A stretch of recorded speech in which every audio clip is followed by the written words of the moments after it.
Maceió decreta calamidade pública. O Rio Grande do Norte atinge a marca de 1.000 assassinatos só este ano. Cracolândia. A justiça estabelece os critérios para a Prefeitura de São Paulo internar os dependentes químicos. Uma técnica revolucionária promete criar órgãos para transplantes em seres humanos. Em Brasília, o presidente Temer recebe aliados para discutir a crise. Líderes mundiais saem decepcionados do encontro dos países mais ricos na Itália. No esporte, a Ferrari domina os treinos do GP de Mônaco. E os gols do sábado no Brasileirão. Agora, no Jornal Nacional.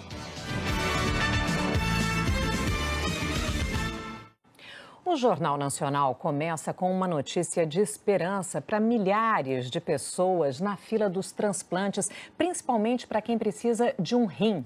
Uma pesquisa de uma universidade americana prevê que em 2 anos os seres humanos vão receber órgãos de porcos de laboratório. Os primeiros testes começaram com macacos nos Estados Unidos há 50 anos. Cientistas tentaram transplantar rins, fígado e coração de chimpanzés em humanos, mas nunca deu certo. O mapeamento do DNA e as novas ferramentas da engenharia genética levaram à escolha de outro candidato a doador, o porco. Tecidos do animal já são usados em próteses que substituem válvulas do coração. Os porcos têm mais filhotes e mais rápido. Uma gestação de cerca de 114 dias. Nós somos capazes de modificar geneticamente os porcos. E além disso, eles crescem rápido. Aqui no Brasil, o Dr. Joseph Tector deu uma palestra sobre o trabalho dele na Universidade do Alabama, em Birmingham. Ele comanda uma equipe que modifica os genes de porcos para que os animais possam doar órgãos. Os cientistas usam a fertilização in vitro e manipulam o DNA do ovo fecundado, antes que ele se transforme em embrião. Eles retiram a parte da cadeia genética responsável pela produção de enzimas e proteínas que causam rejeição em humanos. Nos Estados Unidos, 1.000 pacientes que precisam de um rim já fizeram testes de sangue para saber se podiam fazer o transplante. 30% não rejeitaram as células dos porcos geneticamente modificados. A técnica ainda depende do aval das autoridades de saúde dos Estados Unidos, mas o Dr. Tector calcula que os transplantes com rins de porcos podem começar daqui a 2 anos. Os primeiros beneficiados serão os pacientes com mais de 65 anos e aqueles com mais dificuldades para encontrar um doador compatível. Na fila das pessoas que aguardam um doador para conseguir fazer um transplante aqui no Brasil, a maior lista é a dos pacientes que precisam de um novo rim. E esta espera costuma ser mais longa e mais dolorosa para as crianças. A Maria Fernanda faz parte do grupo de 361 pacientes com menos de 18 anos que precisam de um novo rim. Ela começou a fazer diálise com apenas 14 dias de vida. Toda noite. São 10 horas de diálise toda noite, que é um castigo. A médica que cuida da Maria Eduarda torce para que as pesquisas com porcos tenham sucesso. O rim do porco é muito parecido com o rim humano. Tem muitos trabalhos, da parte renal, você faz usando o rim do porco, porque ele é muito semelhante. Os órgãos dos porcos existem em todos os tamanhos, então você será capaz de fazer o transplante até em bebês bem pequenos com um rim do tamanho apropriado. Eu estou otimista de que poderemos ajudar as crianças. Porque a fila é demorada, às vezes não dá tempo de aparecer o órgão, entendeu? Então tudo que aparecer é bem-vindo. 28 cidades receberam hoje a ação global. A parceria da Rede Globo e do SESI levou cidadania e saúde a 470 mil brasileiros e prestou mais de 1 milhão de atendimentos. Quem foi atendido em um dos endereços da Ação Global pôde tirar documentos, cuidar da saúde, da beleza, brincar e aproveitar atividades culturais.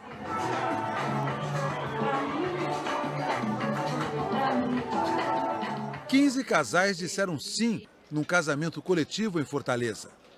Em Salvador, o serviço mais procurado foi a emissão de carteira de trabalho. Em Aparecida de Goiânia, a preferência foi pelo exame de oftalmologia. Para baixo. No Rio de Janeiro, a Sociedade Brasileira de Angiologia ofereceu exames para prevenir a trombose e outras doenças vasculares. Artistas também participaram da mobilização.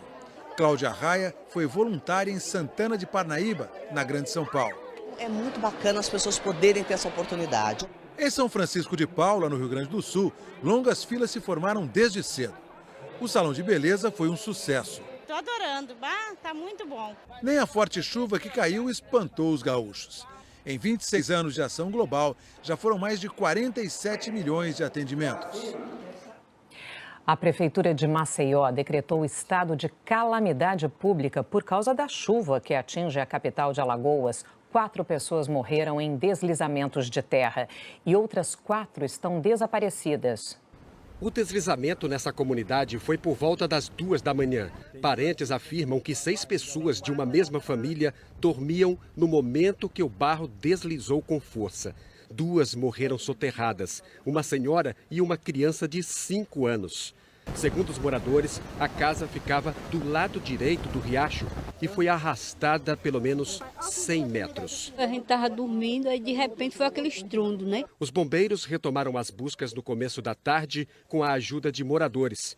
Eles reviraram o barro, mas não encontraram as 4 pessoas que continuam desaparecidas. Parentes estiveram no local para acompanhar os trabalhos. Só saio daqui quando eu encontrar eles, quando eu ver eles. As buscas foram suspensas porque havia o risco de novo deslizamento.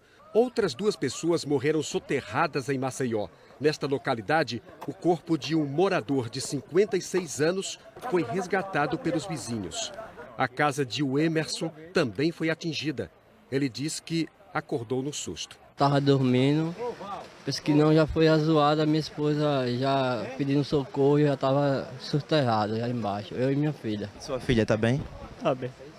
Foram 8 deslizamentos de terra de ontem para hoje, somente em Maceió. Esta escola abriu as portas para as famílias desabrigadas. Elas trouxeram para cá o que conseguiram salvar da chuva. Hora da previsão do tempo com a Maria Júlia Coutinho, que está lá em São Paulo. Olá, Maju, boa noite. Quais são as suas informações? Vamos começar por Maceió. Isso mesmo, Heraldo. Boa noite para você, para a Sandra e para todos. Olha só, ainda pode chover em Maceió, mas a chuva começa a perder força. Porém, como já está tudo muito encharcado por lá, todo cuidado é pouco. Mas terminando com chuva acima da média na capital alagoana, só nas últimas 24 horas choveu 45% do normal para o mês inteiro. O sistema que fez o mundo desabar em partes do litoral nordestino chama-se cavado, que são ventos em altitude que provocam instabilidades. E tem mais, este sistema aqui no oceano que empurra a umidade para o continente, ele está se afastando agora para perto da costa africana, por isso que deve chover menos em Maceió, também em Aracaju, chuva também no Recife e o sol já aparece um pouco nessas capitais. Salvador, São Luís e Teresina também com previsão de chuva. Para fechar o pacote Nordeste, tem previsão de ressaca entre Recife e Salvador. Agora a gente vai para o Sul, pois o mundo também desabou no Rio Grande do Sul. Rios subiram em São Sebastião do Caí e em Uruguaiana, onde 200 pessoas estão fora de casa. 5 municípios gaúchos decretaram situação de emergência. Amanhã ainda pode chover bastante em áreas do sul, especialmente na região aqui de Santa Rosa, no Rio Grande do Sul, Chapecó, em Santa Catarina e Foz do Iguaçu, no Paraná. Tempo instável e frio em Curitiba e em Florianópolis. Sobra chuva também para Campo Grande, onde faz 29 graus. Tempo firme em quase todo o sudeste e no interior nordestino, no Tocantins, no sul do Pará, em Goiás, no leste, aqui em parte, aliás, de Mato Grosso e de Mato Grosso do Sul. E chance de nevoeiro e 29 graus no Rio de Janeiro, depois tempo firme. São Paulo com chuva pela manhã, 25 de máxima, mas o tempo abre à tarde. E Palmas com um tempo bem firme e 36 graus. Heraldo. Muito obrigado pelas suas informações. Até mais. Sandra. Uma pane no sistema de computadores da British Airways provocou um caos nos aeroportos da Europa. A companhia aérea teve que cancelar todos os voos de hoje dos aeroportos de Heathrow e Gatwick, em Londres, atrapalhando os planos de milhares de passageiros que aproveitavam um feriado prolongado no país.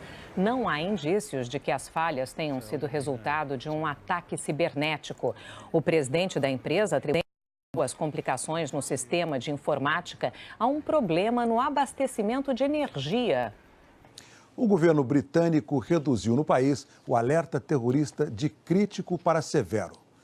Hoje, a polícia prendeu mais 2 suspeitos de ligação com o atentado na saída do show da cantora Ariana Grande, em Manchester, na segunda-feira.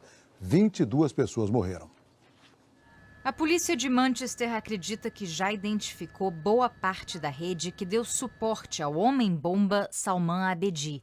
Ao todo, desde o ataque de segunda passada, 11 pessoas foram presas e buscas continuam em diferentes bairros da cidade. A primeira-ministra britânica rebaixou o alerta terrorista de crítico, o nível máximo, para severo, o segundo mais alto. Isso significa que um ataque é muito provável, mas não iminente. Theresa May também anunciou que a mega operação de segurança colocada em prática depois do atentado vai ser gradualmente reduzida a partir da meia-noite de segunda-feira. Até lá, policiais armados e soldados fardados continuam nas ruas. Mais cedo, um alerta de segurança fez a polícia esvaziar o renomado teatro Old Vic, no sul de Londres, mas nada foi encontrado. A combinação de feriado e temperaturas mais amenas trouxe muita gente aos parques da capital britânica. Conversando com alguns moradores e turistas, dá para perceber que o policiamento ostensivo divide opiniões. Muitas pessoas se sentem mais tranquilizadas, outras acham exagero e tem ainda aquelas que nem sequer perceberam a diferença. O que todo mundo repete é que o mais importante agora é continuar fazendo o que se gosta. Foi o que fizeram os 90 mil torcedores que lotaram o estádio de Wembley, no norte de Londres. A final da Copa da Inglaterra entre Arsenal e Chelsea começou com 1 minuto de silêncio em respeito às 22 vítimas do atentado. O luto também estava nas braçadeiras pretas dos jogadores. Do lado de fora, 600 agentes armados garantiram a segurança e a diversão de todos.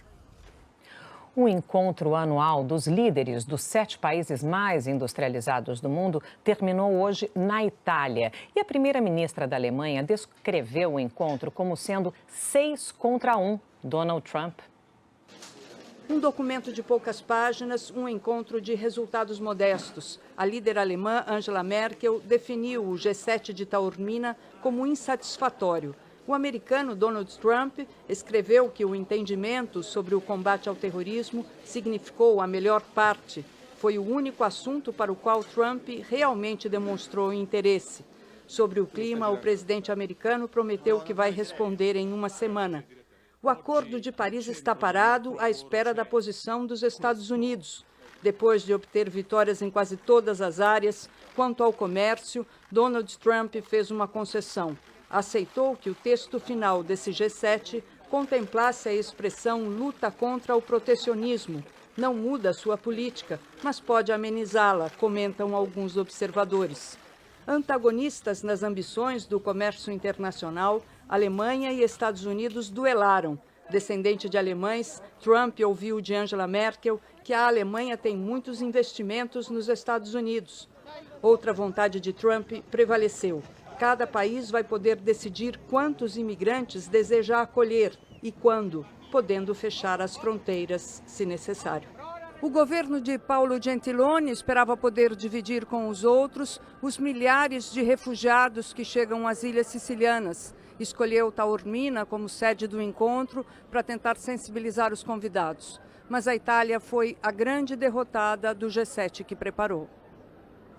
Aqui no Brasil ficou mais fácil o acolhimento de refugiados. Os estrangeiros ganharam uma nova lei que garante direitos e protege contra a discriminação. A lei da migração foi sancionada essa semana e vai entrar em vigor daqui a 180 dias. Quase 3 mil estrangeiros ganharam a cidadania brasileira no ano passado. Um processo longo que, em alguns casos, leva 15 anos. O chileno Cristóvão Chait está no país há pouco mais de 4 anos. Casou com uma brasileira, montou um pequeno negócio e comemora a nova lei. Me sinto mais brasileiro e mais acolhido ainda, né? Então, foi ótima essa nova lei. A nova lei de imigração vai substituir o Estatuto do Estrangeiro, que é de 1980. Traz inovações que colocam o Brasil na vanguarda da legislação internacional. Na contramão do que se vê em grande parte do mundo, acaba com o conceito de que todo estrangeiro deve ser visto como uma ameaça à soberania nacional. A nova lei repudia o preconceito contra o estrangeiro, o racismo e qualquer outra forma de discriminação. Dá ao imigrante igualdade de condições nos direitos à vida, liberdade, segurança e propriedade, e no acesso aos serviços públicos de saúde, educação, previdência social e ao mercado de trabalho. O país instituiu o visto humanitário, que vai permitir acolher mais rapidamente vítimas estrangeiras de desastres ambientais, conflitos armados e violação dos direitos humanos. O estrangeiro em situação irregular no Brasil não poderá ser preso. Irá responder ao processo de expulsão em liberdade com ajuda jurídica do governo brasileiro. O presidente Michel Temer vetou 20 artigos do projeto aprovado pelo Congresso, a maioria ligada à segurança do país. Vetou o direito de livre circulação entre fronteiras para povos indígenas com ancestrais comuns, a dispensa do serviço militar de brasileiros naturalizados que cumpriram obrigações militares em outro país, e vetou também a anistia para quem está irregular no Brasil. Essa especialista em direito internacional considera a lei um avanço, mas alerta para as novas responsabilidades. Essa política migratória exige também que o Brasil tenha políticas internas no controle de suas fronteiras, sejam em aeroportos, sejam em portos, sejam em regiões de fronteira onde exige maior controle. A seguir, o presidente Temer discute a crise com aliados. E uma feira em São Paulo tenta estimular a compra de imóveis.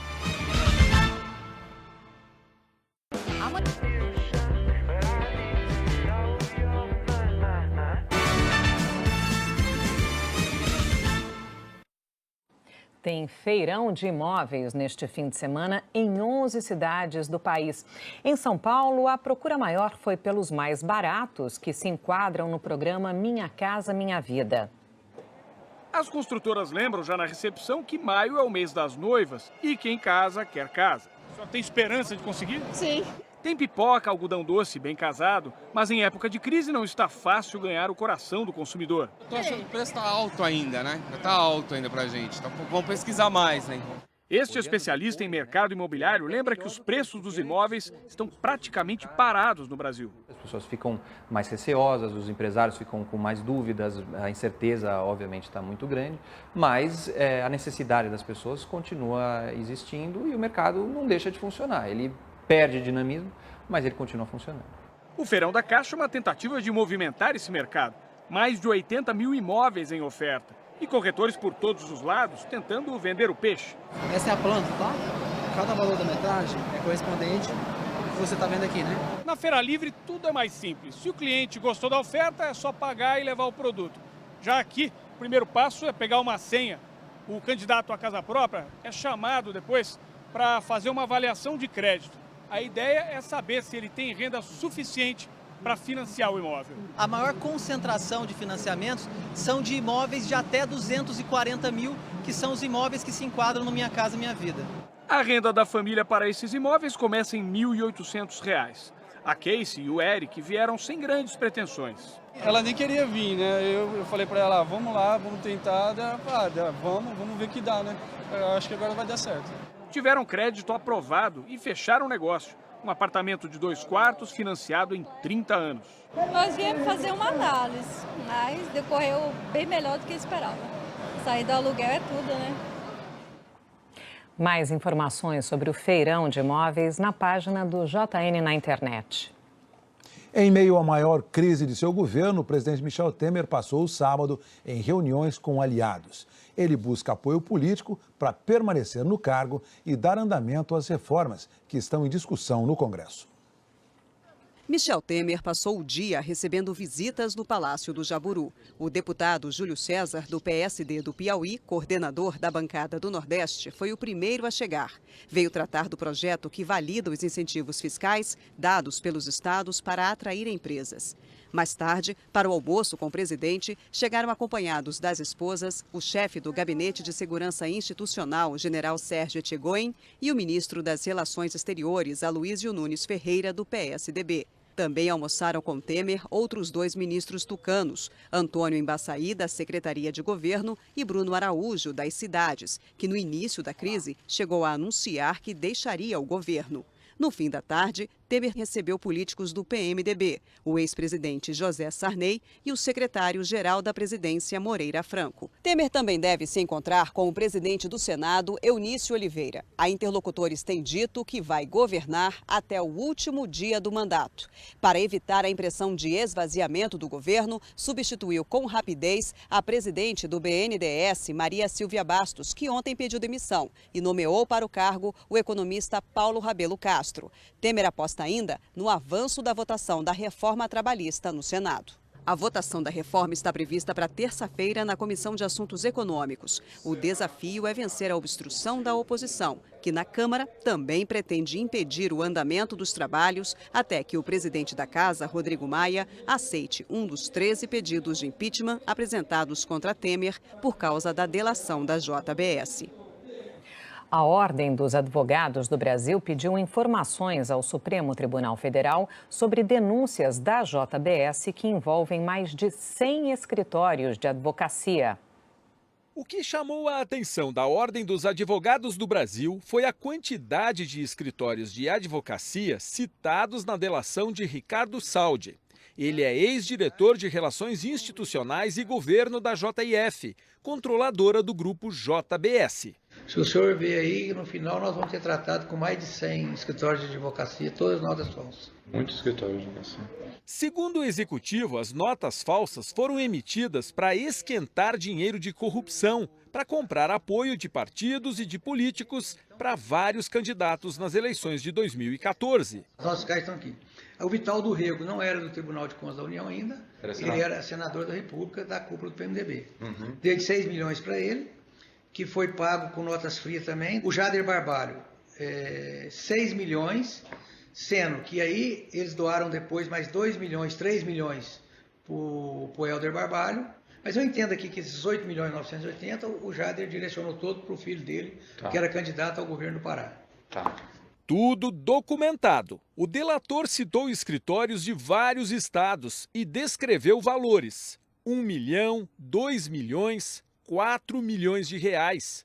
Ricardo Saldi admitiu que às vezes pagava sem ter ideia de quem ia receber o dinheiro. Conhece esse escritório? Nunca vi na vida. Só assinei a nota como coisa, um contrato fictício, nota falsa e tudo.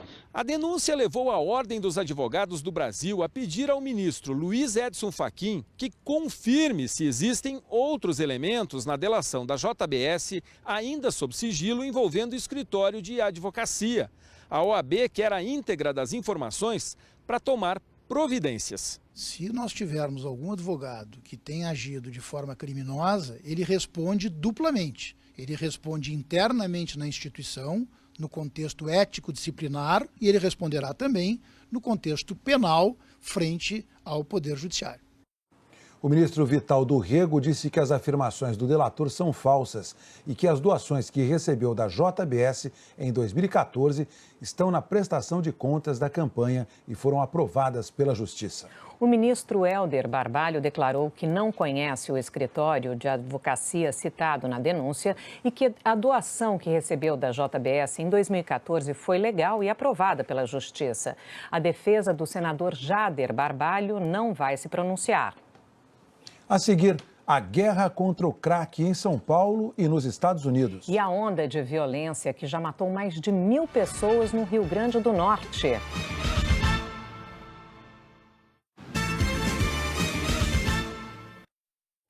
O estado do Rio Grande do Norte atingiu uma marca preocupante hoje. Registrou o 1000º assassinato do ano.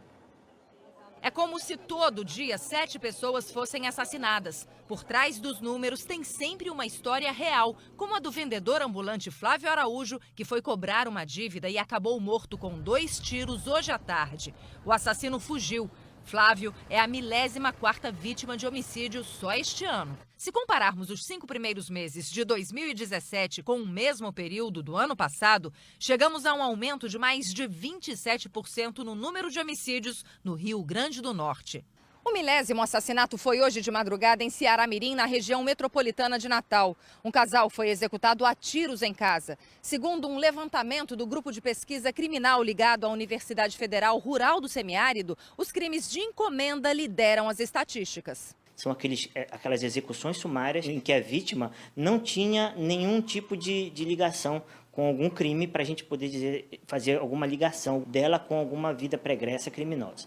O segundo caso são as violências interpessoais. Crimes que raramente são solucionados. O delegado-geral de Polícia Civil admite que enfrenta dificuldades para investigar as mortes. Apesar da lei determinar que sejam 5.150 policiais, hoje nós temos cerca de apenas 1.200 policiais. A sensação de insegurança é reforçada pela crise no sistema penitenciário. No início do ano, as rebeliões deixaram 26 mortos. Esta semana, 88 presos fugiram de Parnamirim e a maioria continua solta.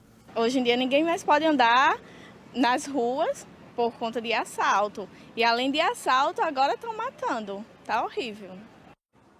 O delegado-geral disse que ainda este ano haverá concurso público para contratar novos policiais. Já o governo do estado declarou que não comenta as estatísticas por não serem dados oficiais, mas afirmou que está fazendo o possível para combater a criminalidade. A Justiça autorizou a busca e apreensão de dependentes químicos na região da Cracolândia, em São Paulo. Mas hoje só foi atendido quem procurou ajuda por vontade própria. Os técnicos passaram o dia refazendo a fiação elétrica e religando o sistema de telefones, que não funcionavam na antiga Cracolândia. Já em torno do novo endereço do crack, a maioria das lojas não abriu. Quem trabalha ou mora ao redor da Praça Princesa Isabel ficou com medo da situação. Em 5 dias de ocupação, os usuários montaram barracas de lona e, no meio de muito lixo, passam o dia consumindo drogas. A abordagem dos assistentes sociais e das equipes médicas aos dependentes químicos ainda não mudou.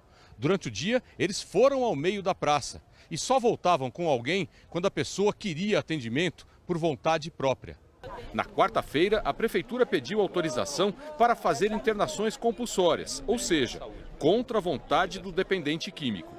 Ontem, a Justiça autorizou que equipes médicas, com a ajuda da Guarda Civil Metropolitana, façam a busca e apreensão de pessoas maiores de 18 anos.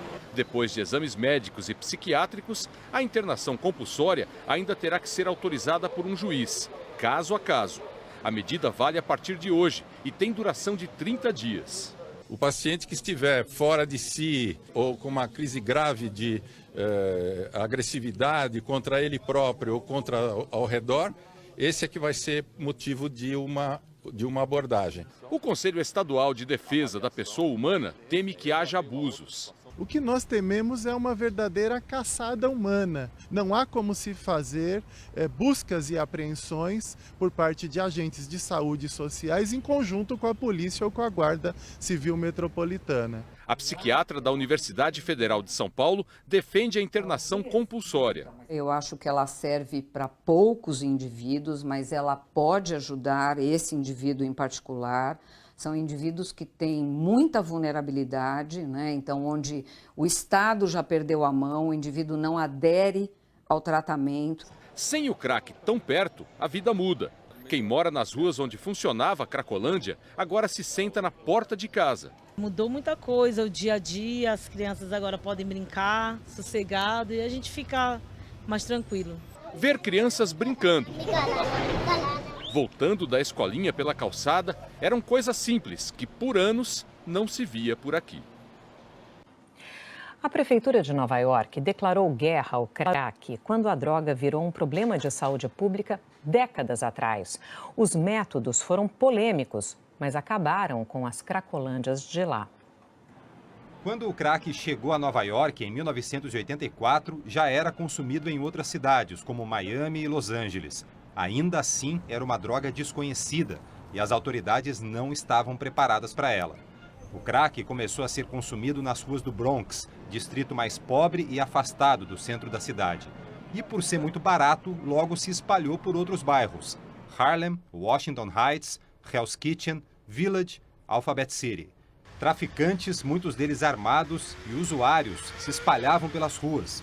Policiais à paisana começaram a identificar e a prender traficantes.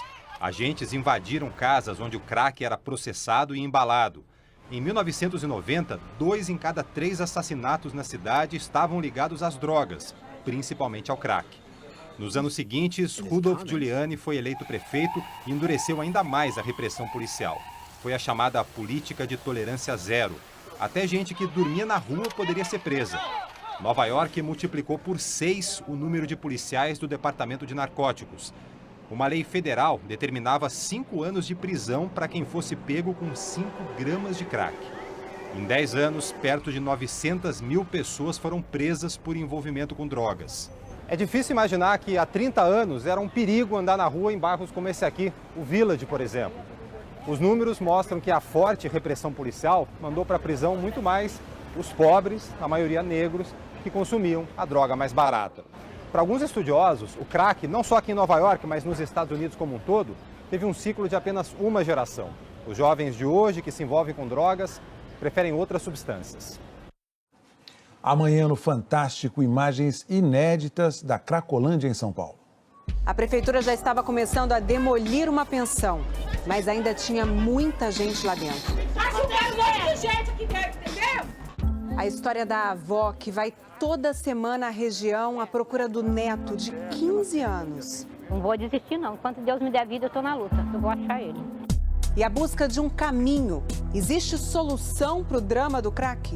Acho que coibir o tráfico é um início importante. E cuidar daquelas pessoas como pessoas. Brasília ainda ferve e o Fantástico traz uma cobertura especial. Onde foi parar a mala que o primo do senador afastado, Aécio Neves, entregou para um secretário do senador Zezé Perrella? Cadê o dinheiro que estava aqui? A gente vai contar também a trajetória de Paulo Maluf, condenado essa semana por lavagem de dinheiro. E uma entrevista exclusiva com um manifestante que levou um golpe fortíssimo na cabeça, dado por um policial num protesto em Goiás. É fato, é fantástico, é amanhã depois do Faustão, você vai ver. A seguir, os gols do Campeonato Brasileiro. E veja quem sai na frente no GP de Mônaco de Fórmula 1. O programa vai ser. Depois do Zorra, tem Serginho Groisman. Tem Altas Horas. Fórmula 1, os 2 pilotos da Ferrari vão largar na frente no Grande Prêmio de Mônaco. A Ferrari está mesmo disposta a mudar a história do Mundial de Fórmula 1, que nos últimos anos vinha sendo contada só pela Mercedes. As ruas de Mônaco ficaram vermelhas hoje. Sob um sol que deixou a pista 50 graus, o finlandês Kimi Räikkönen fez a volta mais rápida e conquistou a pole position, quebrando um jejum de 9 anos sem largar na frente. Logo atrás dele estará outra Ferrari do emburrado líder do campeonato, Sebastian Vettel. Não estou contente com o resultado de hoje, mas vamos ver amanhã. Tudo pode acontecer. Valtteri Bottas deixou a Mercedes em terceiro. E o companheiro de equipe dele na Mercedes, Lewis Hamilton, tricampeão mundial, o homem que tem 64 poles, está em segundo no campeonato, não conseguiu sequer ficar entre os 10 primeiros no grid. Vai largar apenas em 13º. Não foi dessa vez que ele conseguiu igualar as 65 poles do ídolo Ayrton Senna. Eu fiz tudo o que podia, quase entrei no muro, mas eu simplesmente não tinha aderência. Estou devastado. O brasileiro Felipe Massa resumiu. Estava difícil para ele, imagina para mim. O grid ficou assim. Räikkönen larga em primeiro, Vettel em segundo, Bottas em terceiro e Max Verstappen da RBR em quarto. Hamilton é o 13º e Felipe Massa o 14º. A Globo transmite ao vivo o Grande Prêmio de Mônaco amanhã, às 9 da manhã, no horário de Brasília. E depois da Fórmula 1, tem o Esporte Espetacular. Um garoto de 16 anos pode valer 165 milhões de reais? Você vai saber por que o Real Madrid pagou essa fortuna por Vinícius Júnior. E na série NBA 70 anos, a rivalidade entre os maiores astros de hoje. Tudo começou aqui, na maternidade do hospital da cidade de Akron. LeBron James e Stephen Curry nasceram no mesmo local, com uma diferença de 39 meses. E na série Profissão Treinador, como evitar as constantes demissões de técnicos. Por que falta ética? Porque nós somos egoístas. Nós estamos visando só o nosso bem. É amanhã? Depois da Fórmula 1. Até lá. Hora de ver os gols pelo Brasil. Às 4 da tarde, horário de Brasília. Se você quiser rever qualquer reportagem, é só acessar o Globoplay. Boa noite. Uma boa noite para você e um ótimo domingo.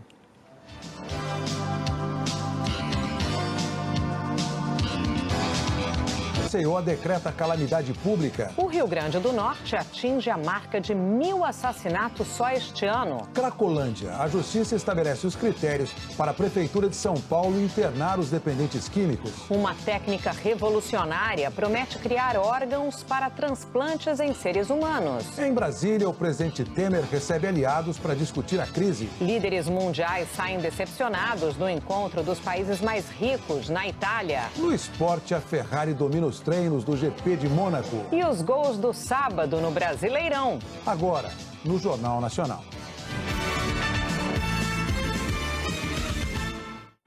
O Jornal Nacional começa com uma notícia de esperança para milhares de pessoas na fila dos transplantes, principalmente para quem precisa de um rim. Uma pesquisa de uma universidade americana prevê que em 2 anos os seres humanos vão receber órgãos de porcos de laboratório. Os primeiros testes começaram com macacos nos Estados Unidos há 50 anos.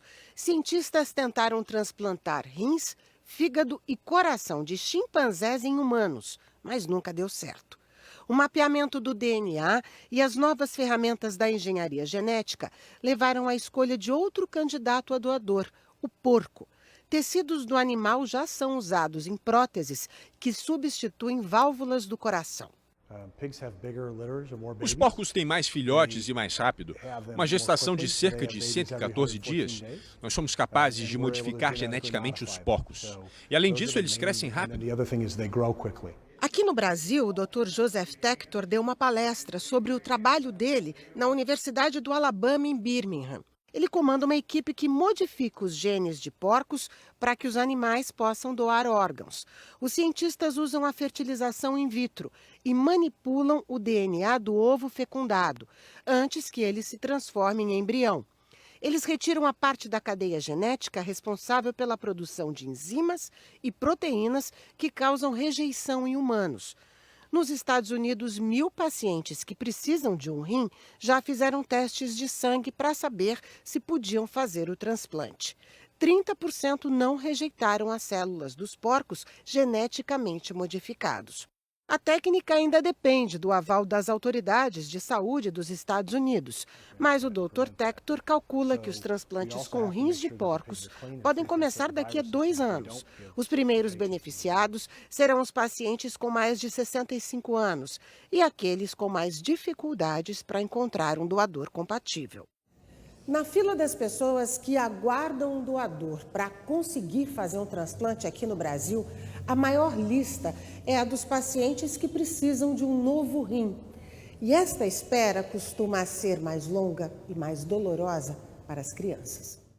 A Maria Fernanda faz parte do grupo de 361 pacientes com menos de 18 anos que precisam de um novo rim.